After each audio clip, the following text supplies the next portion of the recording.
friends. Today is Saturday, October 25th, and this is Flosstube episode number 21. If you're new here, my name is Maggie, and I live in Northwest Arkansas, and this is a channel all about cross-stitch and other crafts. So today I have a super exciting finish to share with you. You can kind of see it here. I plan to walk you through the entire process from start to finish, as well as pop in some footage of the process of how I completed the Halloween Advent calendar. I have another smaller finish that I'll share that I squeaked in there while I was waiting on some fabric, which I'll talk about. And then just some plans that I think I'm gonna work on like from between now and the end of the year. And then some Stitchy kindness. I'll share that haul with you. And I think that's it stitching wise. I am going to pop in some footage later on of just sharing the Halloween decorations with you around the house. And I think that's it. I think that was everything. Let me just check my notes here. I've got a lot of things here that I wanted to touch on, and so I wrote everything down so that I would remember. I think that's it. I think that's everything. So with that, before I actually show you the calendar up close, and start talking about the process, I thought I would insert the footage that I recorded about mid-September and included in my last Flosstube so that you could see the process of me while I was still stitching the calendar. So this project is by the Tiny Modernist called the Halloween calendar. And instead of stitching it all on one big piece like this, I stitched each piece or each day individually and finished it into a working Halloween Advent calendar. So I will pop in that footage here, just kind of starting the process with you, and then I'll come back here and pick up where I left off on building the actual frame out with this house. Working on, it is the Halloween calendar cross stitch pattern by Tiny Modernist. I had originally seen this pattern being stitched by Adelaide from Adelaide Stitches. Last October, she did like a daily challenge where she stitched one block a day for the month of October. So by the end of the month, she had all of the calendar finished. I think ahead of the October challenge, she had stitched the border, and I believe she stitched the Happy Halloween. So she had like the base of the pattern done. And then every day she came in and filled in a block. So October 1st, 2nd, 3rd, etc. until she got to the end of the month and completed the calendar. She's since framed her piece and has it hanging on her Halloween wall. I'll link the first video of her series, of that series from last year that she shared.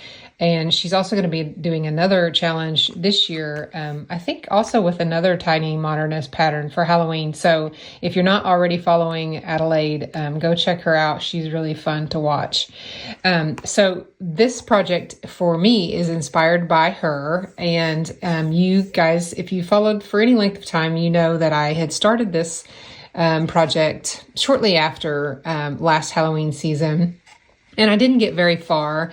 I knew immediately when I saw her stitching this that I wanted to try something a little bit different. And my idea was to stitch each block individually and then turn it into an actual Advent calendar where I could either flip the days around or, put the days on something to do with like magnets or something like that, where I could just create my own Advent calendar that we could, that would be interactive throughout the month. So that was my initial idea going into this. And I had started stitching them individually, like I said. And the last time I shared this project with you all, I had gotten all the way up to day 6. So after I recorded that Flosstube and uploaded it for you guys, the very next day I started stitching day 7, and I realized that it was September 7th whenever I had completed that block.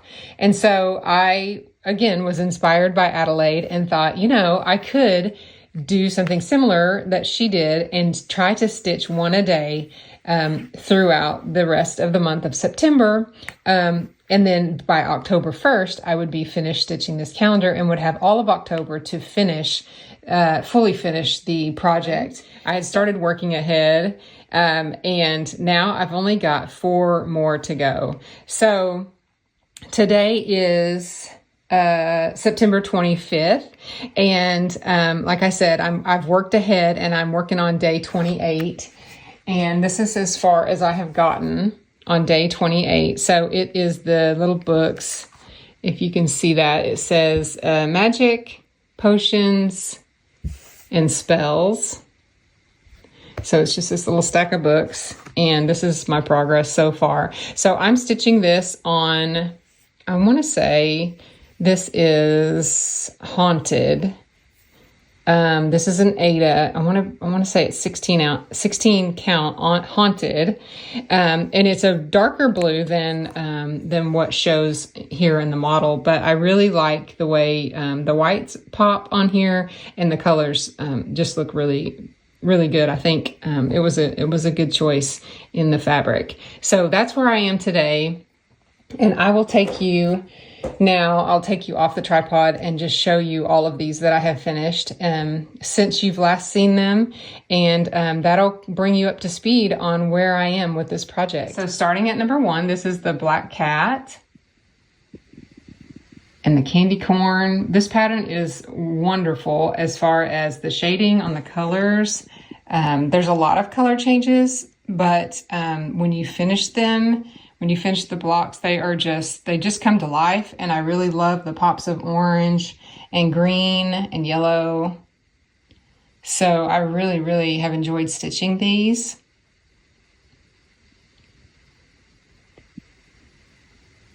Very cute. Again, these are 2x2 squares on this 16 count. Little mummy, so cute. And like I said, I stitched all of these on the actual day of September. So September 11th and 12th, 13th, etc. And it was really fun. I mean, there were days when we had a lot going on, and I stayed up really late into the night to complete the goal.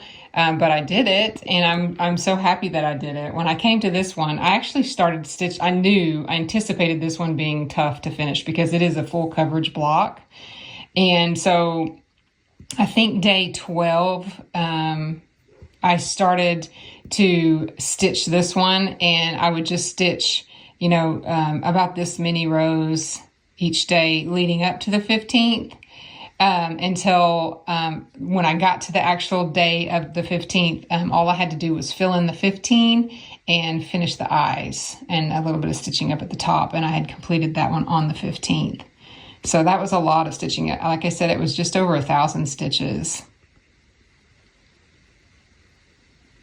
16 cute little Frankie and candles. Each one of these were just so much fun to stitch. This one's super cute.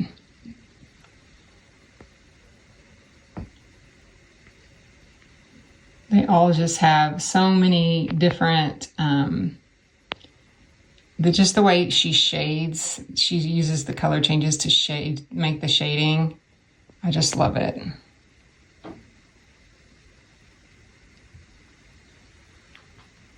Some of these are out of order here. This one was a booger to finish. There's a lot of different oranges in that jack-o'-lantern.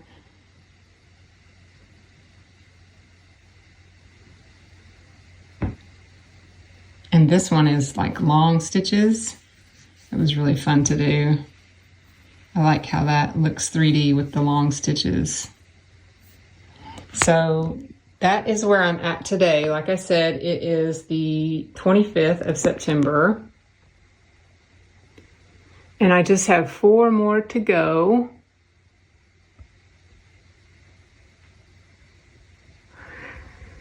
And then whenever I finish, I if you watched my last couple of floss tubes, I had decided to finish them in this this shelf, this haunted house shelf from Michael's. I have actually placed an order for some wooden blocks. I know I could make them myself, but there's a website out there called Woodpeckers, I want to say. I'll leave the information in the description box below. But you can get any kind of shapes, wooden shapes cut for you in bulk and any size. So I chose to do, like I said, these are 2x2 squares. So I chose to do just a 2x2 block, and I have measured these out, and I'm not sure if I'm going to be able to fully finish it on this piece like I wanted, like I'd originally hoped to do, or not, just because not all 31 blocks are going to fit in here. So we will have to see what I decide to do with that. To still try to go ahead and make this work.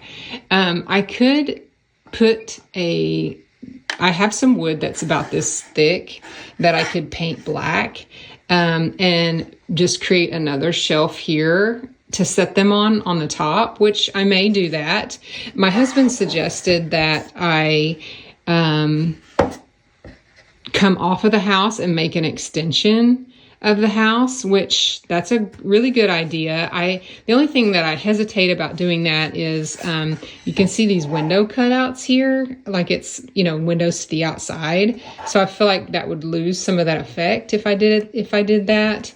But I don't know. I'm still waiting on those blocks to come in the mail, and once they get here, I will reassess and just see, make a decision on how I want to fully finish that.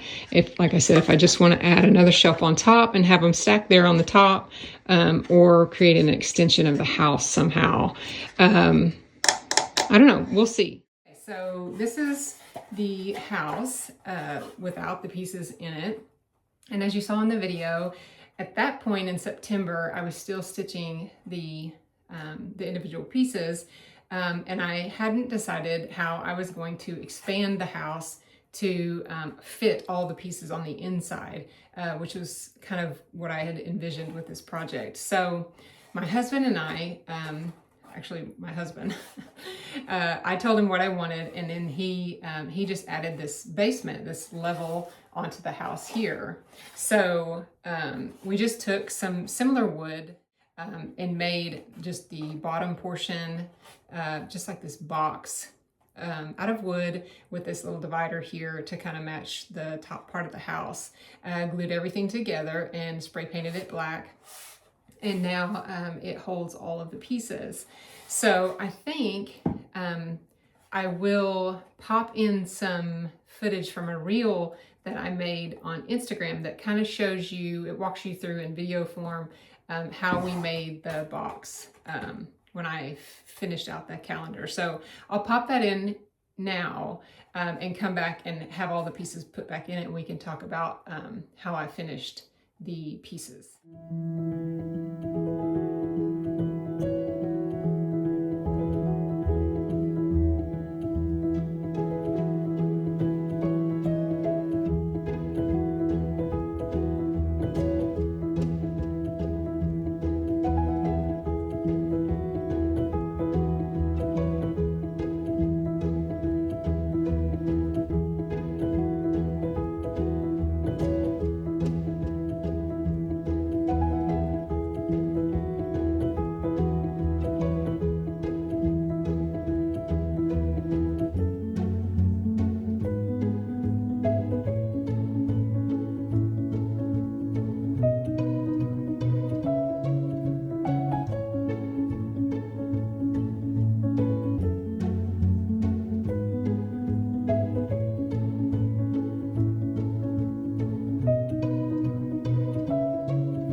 hopefully that gives you some just additional context as I go through here and explain all the different pieces of the process. So we made the house, we expanded the house, and you saw that in the video. And then I started to work on the individual pieces. So after I stitched all the pieces, all the stitched pieces, I moved on to actually preparing each block. Before I go into that, I stitched the pieces on a 16 count Aida in the color Haunted by Picture This Plus. Here's just a remnant of some of that fabric. So it's really pretty modeling and perfect name for this project, Haunted. I think I found this on Etsy. I don't remember the shop name, but this is what each piece is stitched on. I did stitch them all as called for with the DMC, except for there are two blocks that I changed. So let me just take these out here. I changed number 11. So I'll show you the pattern here. So if you look here, this moon has a face on it, and I just didn't care for it. So I stitched mine just without the face. So I made that change. I used the same colors. I just took his little face off. And then the next one that I changed, I talked about this. I think I talked about this in the video that I just shared with you. Oops, I got those upside down. Or backwards, I mean. I didn't really want to, the pattern on number 30, it had called to stitch a little devil, a little kid dressed up like a devil, and I just didn't want that in mine. So I changed mine. I kind of used the body of the little devil in the pattern, and I changed mine to a black cat. I just kind of winged it a little bit. I don't know if it probably looks more like a real cat instead of a child dressed up in a cat suit, but oh well, that's okay. I do like how it turned out. You know, for just winging it, I feel like I did a pretty good job. So those are the only two changes that I made to the pattern itself. Everything else was stitched, like I said, as called for with the DMC. On the Picture This Plus 16 count Aida Haunted is the color. So let me just pop these back in here. And I will talk about now how I finished the actual blocks. So the blocks are, one thing I think I mentioned this, maybe I mentioned this already in the video that I shared with you, but each of these are 2x2 blocks on the 16 count. So I opted to purchase some 2x2 wooden blocks from this company called Woodpeckers. And you can find them on Instagram, Facebook. They also have a website. There is the information if you want to check them out. But I could have had my husband just make these. We have a lot of scrap wood in the building, but I just for the sake of time, I wanted to try to finish this. I knew it was going to take a while to go through and actually fully finish each piece individually because there's so many days in the month of October. So I was just saving myself some time with this part of the project. So I purchased these. I think they were about $1 or so for each block, and these were extras. So I bought 3 extras just in case I messed one up or needed to swap it out for whatever reason. Actually, I bought 4 extras because there's another one I'll show you here in a second that I messed up on. But these were just plain wood. They weren't finished in any way. And my husband helped me spray paint them with this spray paint. We got this from Lowe's or Home Depot, one of the two. It's just not any particular brand that I chose for any reason other than it was just a paint and primer in one in the color navy. And so I wanted to do navy instead of black, one, just to, have just a little bit of a different variation of color from the house to the blocks. But also all of everything here that appears black in the pattern is actually, I want to say it's 926 DMC. I could be wrong about that. But it's a navy blue, which doesn't look that way in person or on the model. So that's why I went with the navy to match the each piece, each of the blocks that were stitched, the stitch pieces. So we spray painted those. I didn't, like I said, it's primer and paint in one. So we just sprayed them once, let it dry, sprayed them again, just for 2 coats. And that's all we did. They were already sanded. They came sanded and ready to go. So this was really ideal for this project. And like I said, I'm really glad that I went with that option. So after we did that, I decided to work on the backs. So on the back of every block is just a piece of purple fabric that I decoupaged to adhere it. So I don't know if you noticed, but there's not a whole lot of space height-wise, between the top and the bottom of each shelf and the 2x2 blocks. So I had to be really careful not to add bulk to the finished pieces. And so I was trying to think about how I could do that and still, have a front side and a back side that looked finished and clean and nice when the pieces were displayed, because my intent is to have these turned around with the purple side showing until the day comes in October, and then flip it around. So each day I'm turning a block from the back side to the front side. And so I came up with this idea to decoupage this for purple fabric. And I just chose this purple because I love purple, but also there were a lot of pieces in here that had the purple in it, and I thought it just really coordinated really well. So like I said, I decided to decoupage. Normally, and I did consider this, normally I would have just used this Mod Podge, but I got to looking out on YouTube and also Pinterest, just for if there was anybody out there that had posted anything in the past on how to really properly adhere fabric to wood.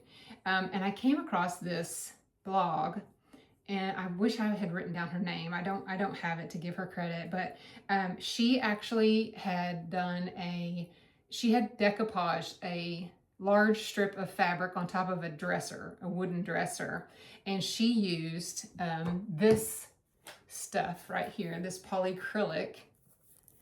We got this at Lowe's, and she said in her blog that she uses this because it's kind of like the grown-up version of the Mod Podge. So this is more geared towards kids, and then this is kind of like the grown-up version. And the benefits of using it, she said, were it's thinner, it's much thinner, and the application process is just so much easier. It's just better in applying it to the wood. In her case, a large surface, because she was finishing the top of a dresser. But I decided to try it because her dresser turned out beautiful. So I thought, well, if she can do this with her dresser, surely I can make this work with these little tiny blocks. So I used this stuff, and the way I finished it, which you saw in the video, but I'll just explain it.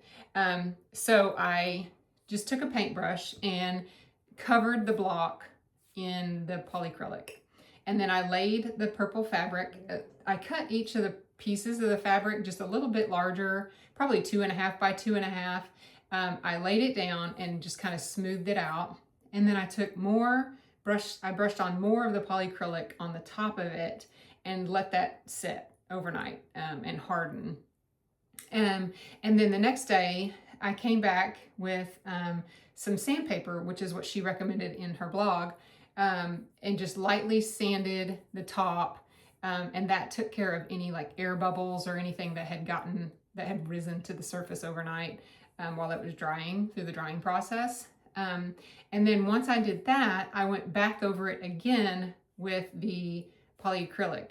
And I made sure to take that polyacrylic all the way out, like outside the edge, off of the edge of the fabric, or off the edge of the block, so that when it fully dried, all I had to do was turn it around, like turn it upside down onto a cutting mat, and the edges were like really, I guess really firm, and so I could use that knife and just really get up close to the edge of the block to take that off, and it just left a really clean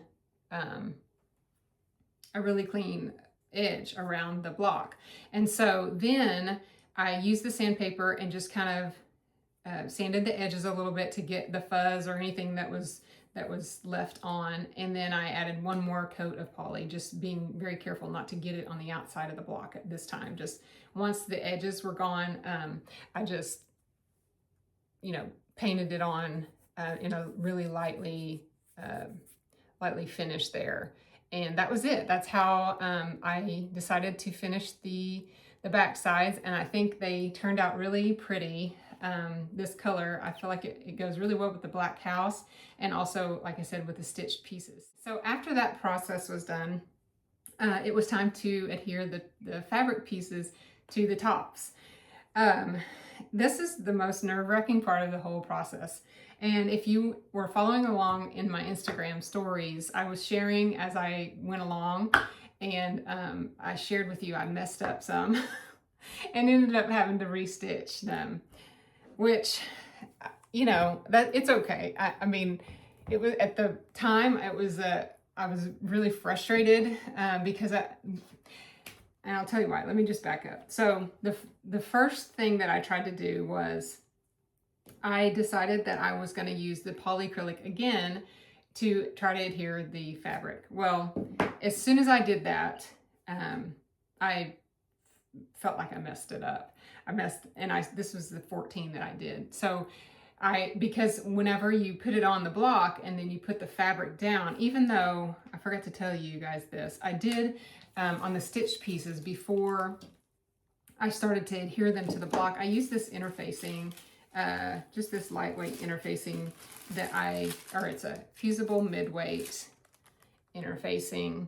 I used this, it's an iron-on, so I just ironed it on, each cut like a 2 1/4 by 2 1/4, and just ironed that onto the back side of the stitching just to kind of protect it. And so once I did that, then I had decided I was going to use the polyacrylic again. Well, as soon as I did that, that polyacrylic is really thin and runny. And as soon as I put my stitched piece down, it sopped through. And so I was like, oh, I ruined it.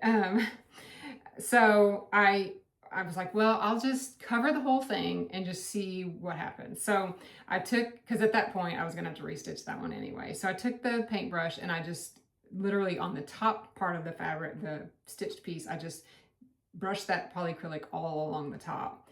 And then I was like, I knew I had ruined that piece. Well, hindsight's 2020, and I should have just took a deep breath and set it aside and let it set overnight. But I was just really pumped to get this finished. I had been working on this. You guys know I started stitching this early September with the stitching part, and we're in late October at the point of where I was in this process, and I was ready to get this project done. I had a goal, as you know, to finish by Halloween, and so I wasn't patient, and I just decided to scrap the poly idea on the fabric pieces.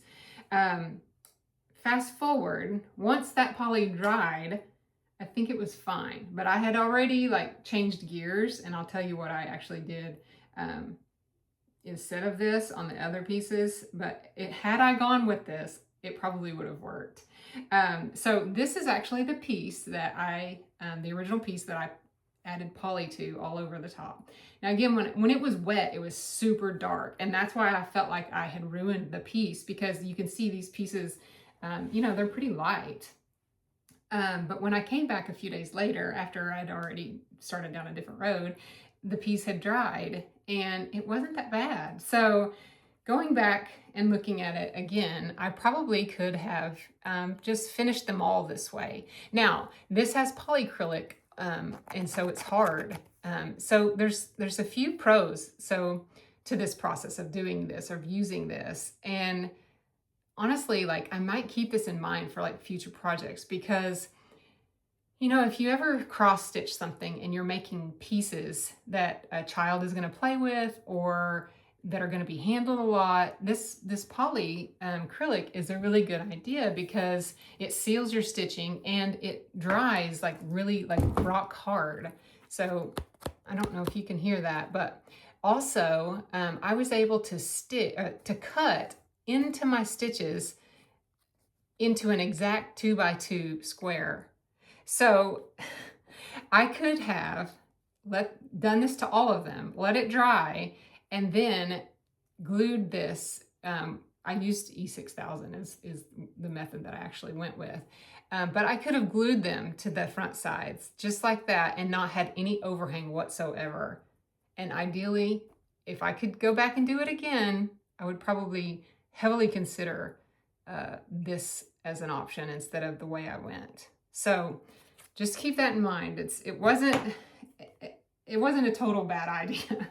I just thought I had ruined it at first. I wish I would have printed out the picture to show you how dark it was when it was wet. Like, it scared me. I was like, oh, I can't go through with this, because I felt like I was just going to ruin the whole thing if I did. So anyway, that was one that I had set aside. So I had to restitch number 14. Then, as I was saying, like, you could make playing pieces. Like, some of you guys are stitching the Monopoly board. I think Pam, with Pam and Steph, just keep stitching. She was stitching that, and also Lacey, at the Sleepy Stitcher. They were both stitching the Monopoly board, and this made me think of them, because with that polyacrylic, you could actually make your own game pieces, like playing pieces with it, and it would protect the stitching, and it would be really hard, and you can actually play with these. Like, your child could play with them. You could like make little games or puzzle pieces, or something like that. I don't know. It was kind of getting the ideas churning. But so anyway, that's for another day. But that was one that I had to restitch. The other one that I had to restitch, put that one back up there, was this number 2. And so I had already actually fully finished this one at this point, but you can kind of see where the glue had sopped through that. So then I used the E6000 next. I took the paintbrush and I brushed it on, and it was too thick. And as soon as I laid that down, you can see it started to sop through. And I was like, oh, here we go again. So I had decided that I was gonna restitch this one as well. Another thing, you can't really tell because I did fix these edges, but I had mounted that one crooked. So I was like, well, there's the second one that I gotta restitch. And then the last one that I had to restitch, I had this one glued all, so I figured out I could take just a very thin amount of the E6000 and brush that on, just the thinnest layer you can imagine, and lay those pieces of fabric down with that interfacing, and it didn't sop through. So I was like, oh, thank the Lord, I actually found something that works. So that was how I finished the rest of them. This one I had mounted, this was mangled. This one is totally mangled. I had mounted it down and it got it crooked, and I didn't notice it until it had started to dry. That E6000 is like sticky stuff. And so I tried to peel it up and it ruined the backside. I kept all these so that I could show you how mangled that was. Like, it just ripped it to shreds. So that was the third one that I had to restitch. And I finished in order to restitch these 3, I actually had to order new fabric because I had ran out of fabric. I had just enough fabric to do all 31 blocks one time. And so I had to order the fabric, wait for it to come in, and then restitch these and then get back to my project. So before I get ahead of myself, I'll come back to this moment in time in a second, but I wanted to just kind of finish out what I was saying of how I fully finished these. So on the blocks themselves, after I had gotten the fabric, I wonder if I can get these out. let's see. Once I got the fabric on, I had cut the pieces of fabric like I did the other ones, where it was, I wanted some overhang, and you probably saw that in the video when I glued them down. It had some overhang, and I did that intentionally because once it dried, I turned the blocks face side to me, and I took some scissors and just cut along the edge of the block and left probably 1/4 of an inch out over the overhang. And then I took the E6000 and I turned them upside down, and then I just put some of that E6000 along the edge, folded the edge over the block. And remember, I have hardly any room at all height-wise between the top of the shelf, the bottom of this shelf and the top of this shelf when 2 blocks are stacked on top of each other. So I had to keep that in mind, of being very mindful of not creating bulk on top or on the base of these blocks. And so that 1/4 of an inch actually was ideal. It didn't add any bulk. And then I also, to cover that raw edge, I added some more E6000, and then I added, I glued on this ribbon, this navy blue satin ribbon around the edge. This is from Amazon. If you just search small navy ribbon, satin ribbon, it'll pop up. So I decided to just add that little detail, the detailing around, just to kind of cover up that edge. And I really like how that turned out. It didn't add any extra bulk. You can see to the top or bottom, and it really finished them out really nicely. So I was happy with the way each of these turned out. So as I was saying, whenever I was waiting on that new fabric to come, I finished all the rest of the blocks so that when the fabric got here, all I would have to do is finish those 3, and I would be completely done with this project. So while I was waiting on the fabric, I decided to stitch a small for a frame that I have which I'll show in just a second. But I found a frame, and I wanted to stitch a small to put in it. And this goes in the entryway. So I pulled off, I know if you guys have watched me in the past, you've seen that I've stitched these cats before, and I finished them on a tic-tac-toe board. Well, I knew the size of them because I'd stitched them before, and I thought that stitching one of these witches would be perfect. So this is Teresa Kogut, Hello Halloween book. I love this book so much. So I picked a little witch here and stitched her while I was waiting on the fabric for these blocks.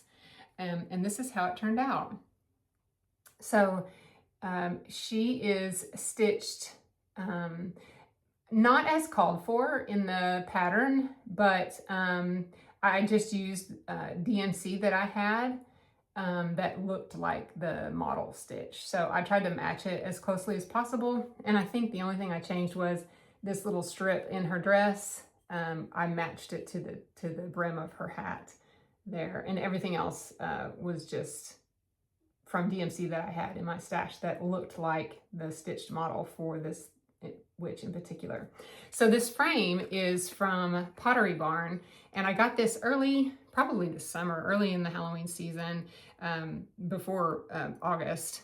And I found it on the website, on Pottery Barn's website, and I just loved it. It's so cute.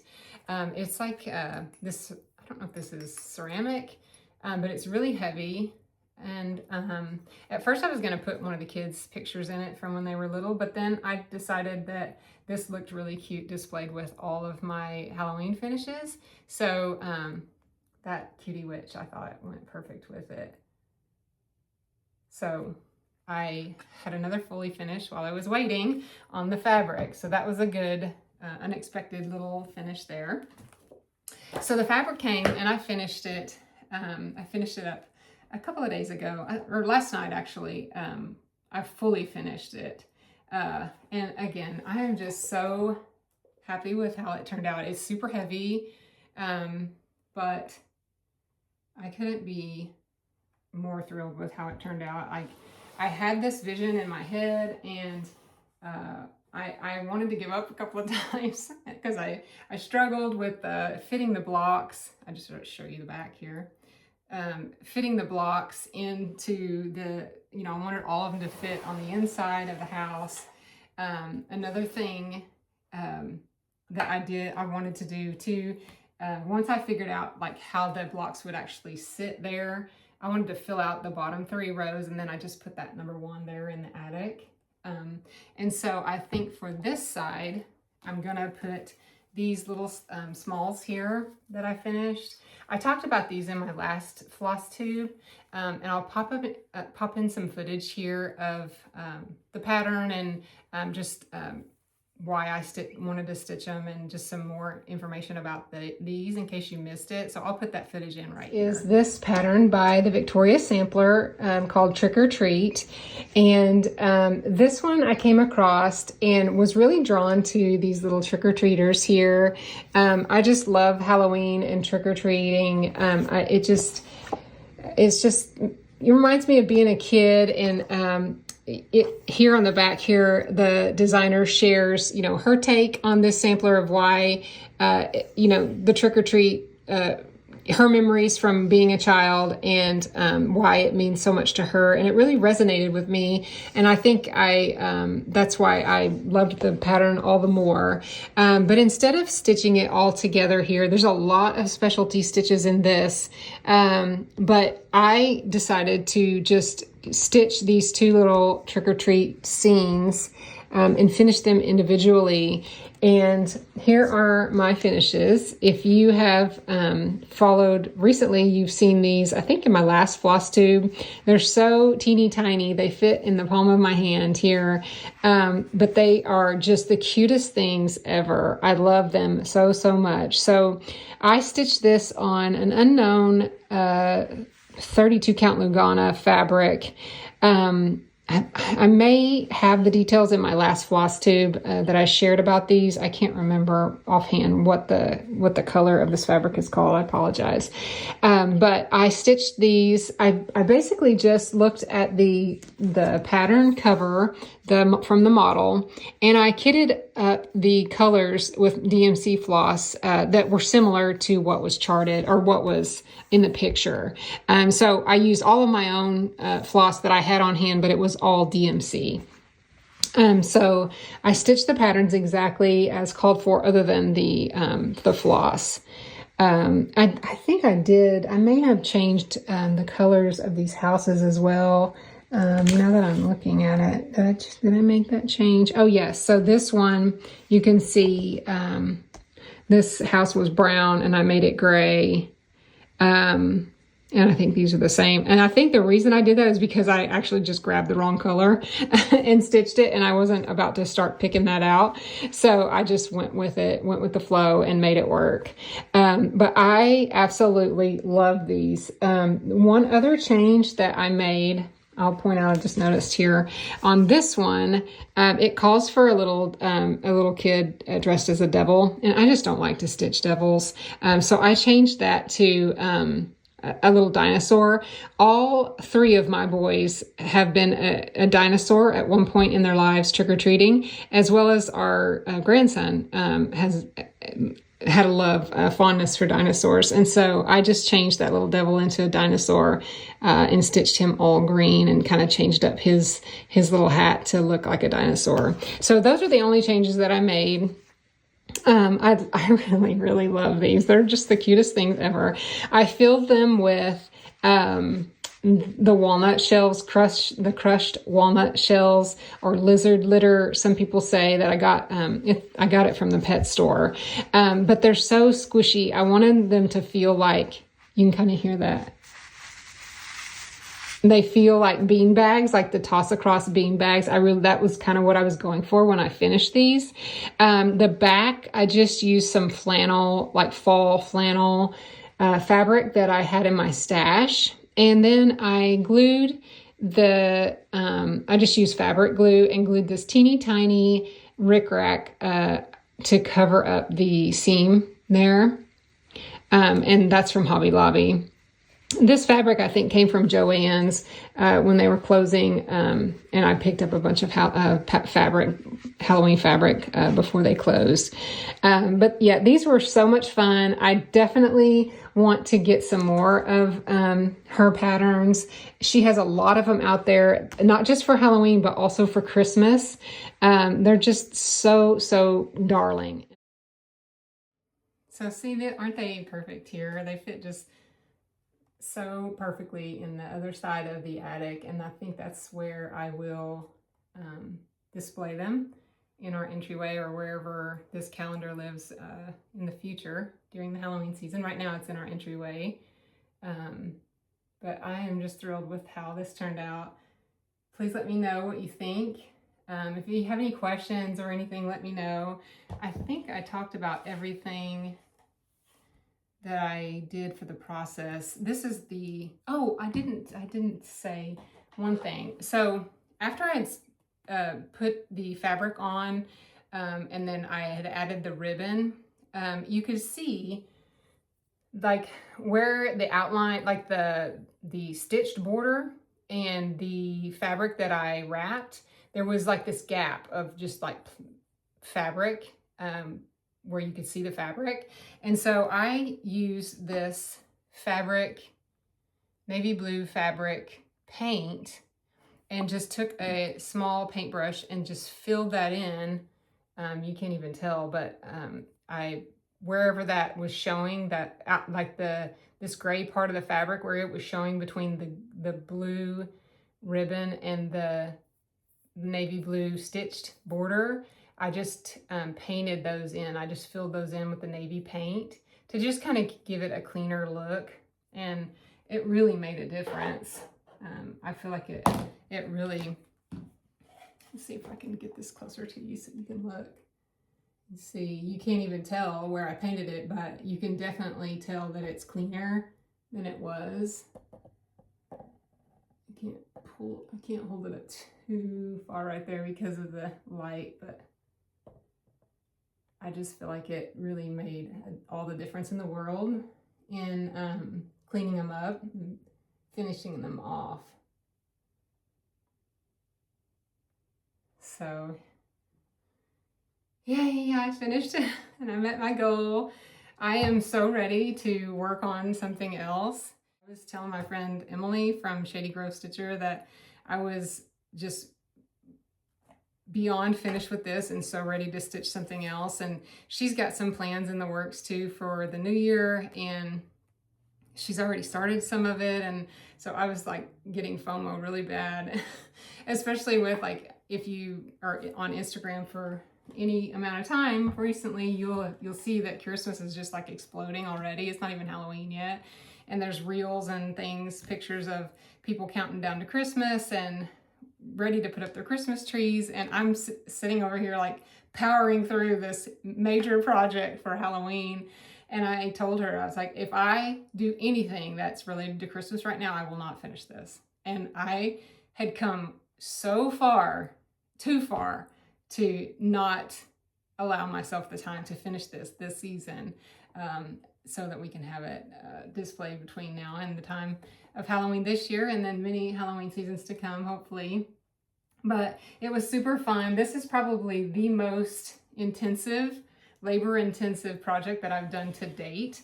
The one I would say prior to this that was in the lead was my Halloween Rules by Lizzie Kate project, the banner that I made. That one took some time, but nothing like this. This one, like I said, I started it in mid-September doing the stitching. I finished a block a day, like I said in that video that I shared, a block a day through the first, and then I had to, work with my husband to build out this, the extra frame on this shelf. This is from Michael's, if I didn't say that already.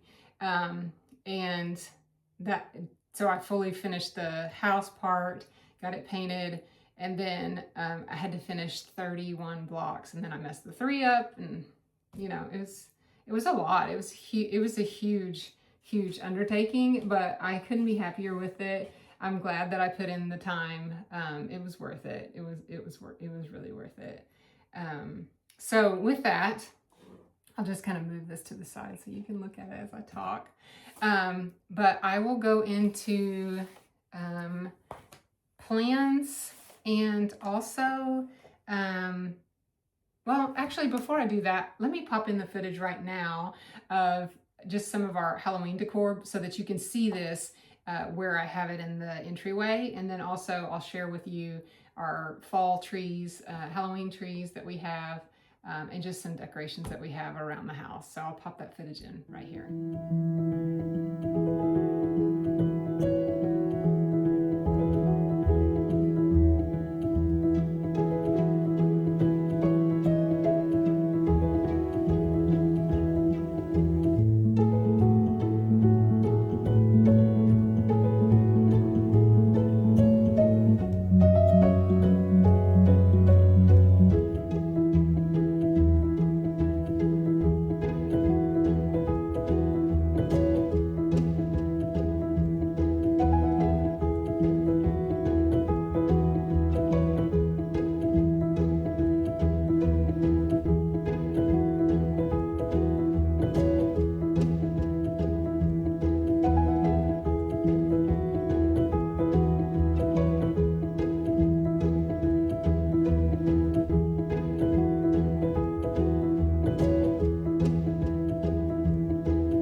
So it's crazy that in less than a week, we'll be packing all that stuff up and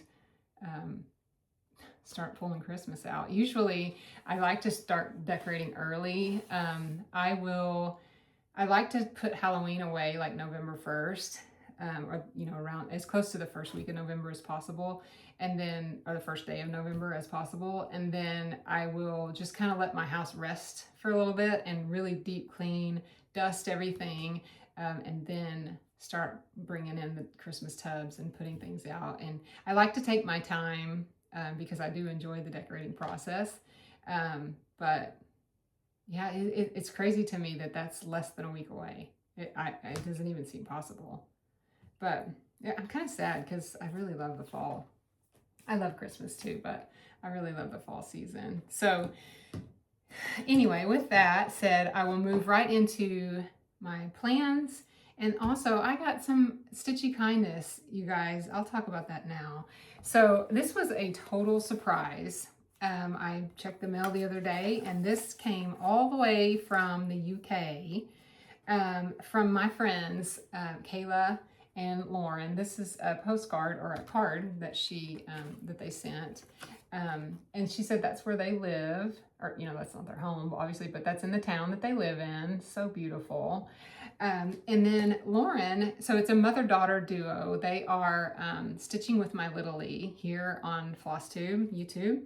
If you want to check them out and don't already follow them, they're one of my favorites. And this one, Loran, her daughter, stitched this, and I think she had a birthday in October, and she turned 15, I believe. Loran, please correct me if I'm wrong, but she made this for me, you guys. It's like a little skeleton throwing a bone with a little dog, and it's an ornament with the skeleton ribbon and white ribbon and a button, and on the back she has little charms that say the year and another skull and crossbone charm. And she made this for me. Isn't that just amazing? I will cherish this always. Thank you so much, Loran, for thinking of me. That was so, so kind. And they put all kinds of stuff in my box too, in the box. So they included some of these DMC variegated threads, which are really pretty. Loran is a major fan of variegated threads. She has finished so many projects with variegated threads, and they turn out so cool. So I'm excited to stitch with these. Thank you. They included some Halloween stickers.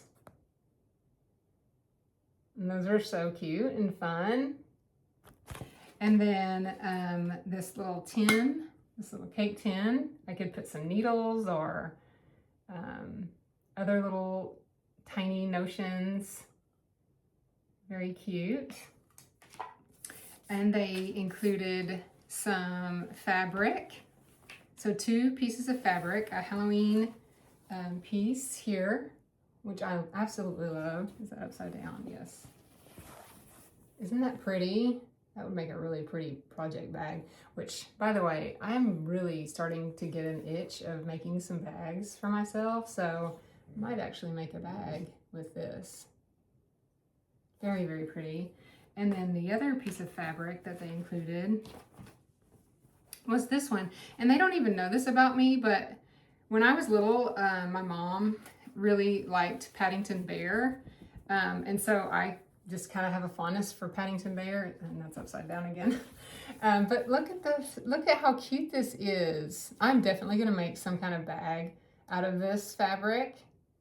I absolutely love this. It is so cute.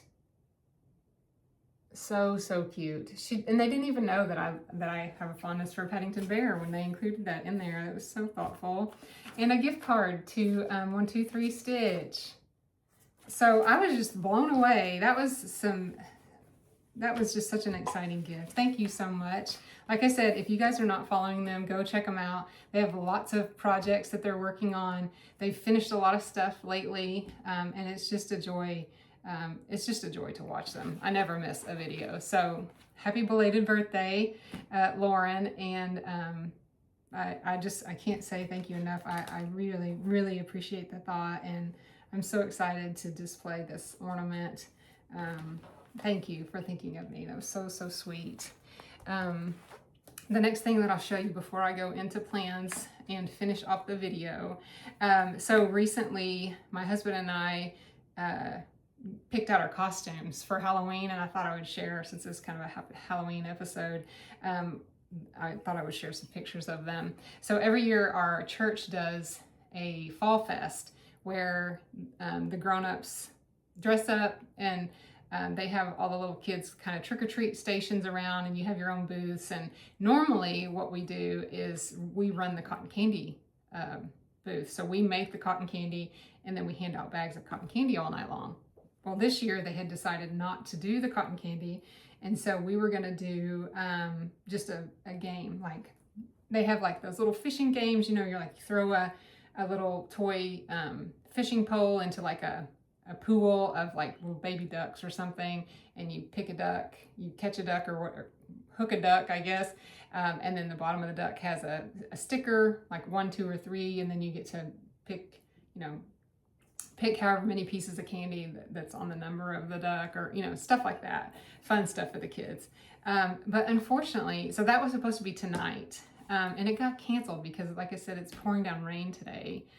And I'm super bummed about it because we love to dress up and watch all the little kids. They dress up too, and they just come around, and it's just so fun. And, you know, our boys are grown now, so, and we don't get any trick-or-treaters where we live. So that's kind of like our little, that's our little trick-or-treating adventure there, is to have that at the church. But we're not having it this year. But anyway, we had already gotten our costumes and had planned on what we were going to wear. And even though we're not going to get to wear them now, but we decided to be, if you've ever seen Disney's Encanto, my husband dressed up as Bruno, and I dressed up as Mirabelle. And so I'll just show you. So he had the little mice. These pictures of him crack me up. I absolutely love these costumes. We're going to hang on to these costumes, and if we ever do Mickey's Not So Scary Halloween Party at Disney again, which I'm sure we will, we love it, we're going to wear these costumes to Disney for the party. There's me. These are so fun. My husband, if you know what Bruno looks like in the movie, he was spot on, and he was cracking me up in these pictures. It's so funny. The next one. This is a little butterfly. Actually, Jonah made that for me out of pipe cleaners. If you've seen the movie, you understand that reference. This is my favorite picture here. So in the movie, Bruno shows himself as, is it Jorge? It's one of his characters that he dresses up as when Mirabelle finds him in the walls of their house. So he does the spackle. This is what he looks like. And my husband is like, I mean, other than in the movie, the bucket comes all the way down, you know, past his face. We couldn't find a bucket that actually went on like the whole part of his face, but it's still hilarious. I'm just cracking up. So that was super fun. I thought I would show you guys these since it's kind of a Halloween episode. So fun. Okay, so with that, I'm going to go into plans. So what I plan to stitch between now and the remainder of the year, and then kind of a loose plan for 2026. So the other day I got the idea to stitch The Night Before Christmas by Hello from Liz Matthews. And it's just a stitched piece of the poem. And my idea is to stitch it really big.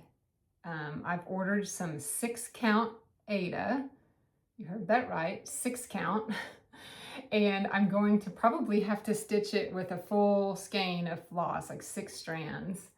But I'm going to stitch it to get it as large as possible. And I'm going to make a frame for it. And it's going to go up on our mantle at Christmas. And I don't know how long it will take. I'm hoping it won't take very long because it's just words, and words typically stitch up pretty quickly. But I'm going to get started on this as soon as the fabric arrives. Like I said, I got the fabric was ordered. I've got the pattern. It's just a PDF. And then I'm going to use 310 black as the floss color. And I think I've seen this done online on some others that have finished this, where, see where it says St. Nicholas, they actually stitch that in red, just those two words in red and the rest in black. So I don't know, I might do that, or I might just leave it in all black. We'll see when I come to that word. But so that's what I'll be working on in December. Hopefully I can finish it up quickly before the end of the year so that we can display it. And then I've shared this one in the past. If you saw my whip parade, mid-year whip parade, I shared this one. And it's kind of been calling to me just to get back to it. So I think I'm gonna work on it some more. Christmas in Wonderland. And it is just a scene. It reminds me of a Hallmark movie. I love it so much. It's by Caterpillar Cross Stitch. It's hard to say really quickly. But I just love it. Like I said, it reminds me of a Hallmark movie. And this is what I have stitched so far. I started in the center, and I have finished the pond. I finished the tree, and I started filling in the little skaters. So that's where I'm at. I'm going to try to put in some more stitches on this, just because I like to stitch in the season, and just see how far I can get this Christmas season. So this is definitely going to be one that I'm working on as well. And then moving into my 2026 plans, I'm going to try not to be too rigid. My dog's making noises down there. Not be too rigid with my, so this time last year I was like really preparing to do like whip go and all this stuff. And I stopped doing that like March. I mean, I just fell off that wagon. It was too much. I just bit off way too much that, you know, I couldn't keep up with it. And so this time I'm probably gonna pick a piece for the 250th birthday of the United States. I'll probably pick a focus piece on that, which is probably gonna be my little presidents that I'm working on to make like garland or something. So stay tuned for that. But this is a project that Emily from the Shady Grove Stitcher is working on in the new year. She's decided to stitch 12 of these Little House Needleworks hometown holiday houses, and she's stitching them on a really small fabric count. I forgot what I want to say it's like equivalent of 20 count or maybe 18 count. She's not stitching it on Ada. I'm gonna stitch mine on Ada, but she wants to stitch them really small so that she can make ornaments out of them for a tree that she's doing. And so I'm gonna pick, I'll just walk through and show you these. I have all of them in the series. So I'm just gonna probably pick, she started with the church, and I think she's stitched another one already. But I will probably just pick one and just, like I said, kind of keep it loosey-goosey because I don't want to burn myself out. But I'll show you these individually. This is Pop's Filling Station. So these are in no particular order. And I want to do the same thing that she's doing, in that I want to make them as small as possible, because I kind of want to make them like little small pillows like this for like this long, I have a really long dough bowl that sits in front of our TV. And I thought that they'd be really cute, like a little village stacked up in pillows like this. So that's kind of my idea. This one is the post office.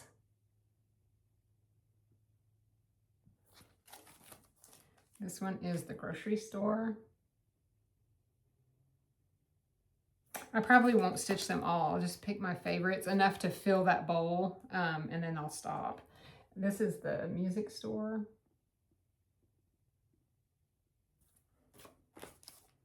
And the ice cream shop.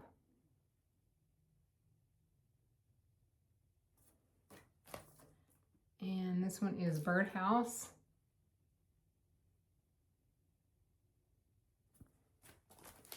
And this one is just called My House. I probably won't stitch this one. If I do, I'll probably, leave that off and just stitch the house part. I probably will omit some things like that in the pattern just to kind of keep them all the same size. I probably won't stitch these either. These are the Caroling Quartet, just because it's not a house, But it's cute. It's really cute. And I've seen these all like stitched. People have stitched them individually, but also have stitched them as part of like larger pieces, and they look so awesome. This one's called Grandma's House.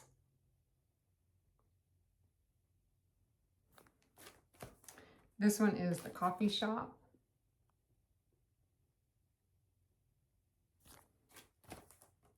The Quilt Shop.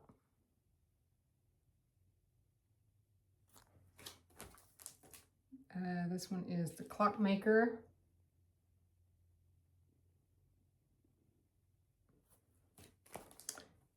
This one is the Mercantile.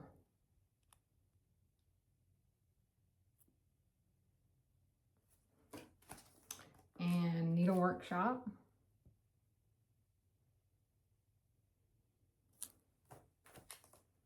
This one is the Bookstore.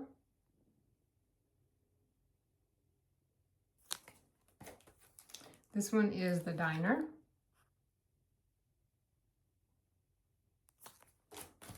This one is Schoolhouse. This is one of my favorites. I'll probably stitch this one first. If I'm being honest with myself, I would probably go straight for this one, or the church. I haven't got to the church yet, but I'll probably, because when you start collecting the village, they say to start with the house or the church in your village.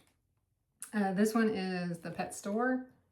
I think this is the one that Emily already has stitched up, that she stitched earlier. And this one is the Florist.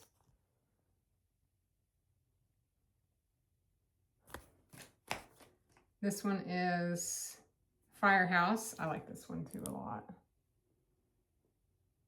I love the flag.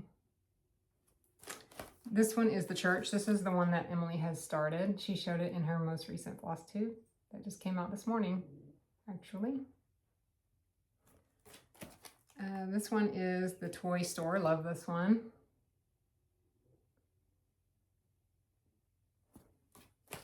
This one is Sweet Shop.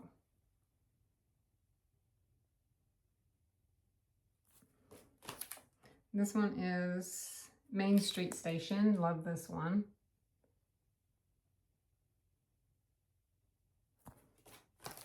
And then the last one is the Tree Lot. So I will pick one of these to start, if not before January 1st. I may, like I said, I want to work on that Christmas Wonderland and also get started on the poem, the Night Before Christmas poem. But after that, if I need something else to do between now and the end of the year, I'll pick one of these and start it. Otherwise, I'm going to save this for like one a month next year to work on, and hopefully have a dough bowl. That's a tongue twister too. A dough bowl of pillows of a little village, a little Christmas village next Christmas. So that's all I have today to share with you. Hopefully you enjoyed seeing my fully finish of the exciting Halloween Advent calendar that I have. I had this idea in October last year when Adelaide from Adelaide Stitches stitched up her calendar, and I finally 1 year later fully finished it into a working interactive Advent calendar for our family, and I just love how it turned out. Let me know in the comments what you think about that, and also this little cutie little witch finish in this ghosty frame. And you guys take care, and I will see you back in mid-November. Thank you for watching, and happy stitching.